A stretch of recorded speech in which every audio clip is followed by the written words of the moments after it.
आता ही जी समिती काढली आहे त्या 6 पैकी 5 सदस्य पुण्याचे आहेत. काही या समितीकडनं आपण महाराष्ट्र अपेक्षा तरी ठेवू शकेल का की याच्यातनं निष्पक्ष असा चौकशी होईल?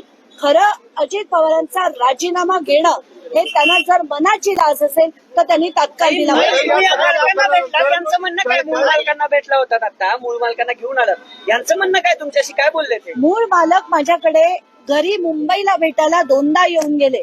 त्यांचं म्हणणं स्पष्ट होतं की 2006 साली आम्हाला सांगण्यात आलं की ह्या व्यवहार नीट करून देईन असं त्या शीतल तेजवानीने त्यांना सांगितलं.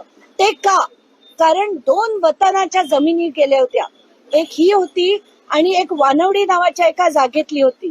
त्या दोन्ही वतनाच्या जमिनीपैकी वानवडीची जी जमीन आहे ती सरकारने परत रिग्रँट केली.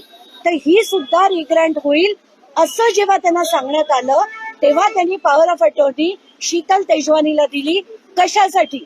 तर ती फक्त डॉक्युमेंटेशन बनवायला, रेप्रेझेंटेशन करायला, वकील अपॉइंट करायला, कोर्टात जायला आणि विक्रीची कागदपत्र बनवायला, विक्रीची सही करण्यासाठी कुठचाही कागदवर सही करण्यासाठी अधिकार दिलेले नव्हते.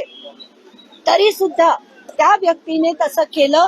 मी त्यांच्यापैकी सगळ्यांना विचारलं तुम्हा कोणाला एका वर्षात शीतल तेजवानींनी संपर्क केला होता का किंवा या प्रकरणाची हे सेल डीड होणार आहे याची तुम्हाला माहिती होती का?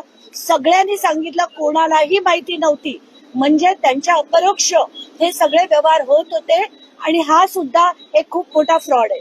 या सगळ्याच्यामध्ये तुमच्यावर पण आरोप होता की तुम्ही सिलेक्टिव्ह प्रकरण हातात घेता. कारण गडकरींच्या संदर्भात तुम्ही म्हटलं होतं की सिरीज लावू आणि पुण्यातच जैन बोर्डिंगचा ज्यावेळी विषय झाला होता त्यावेळी देखील तुम्ही भूमिका घेतली नाही. अशा पद्धतीचे आरोप तुमच्यावरती होते. संग्राम जगताप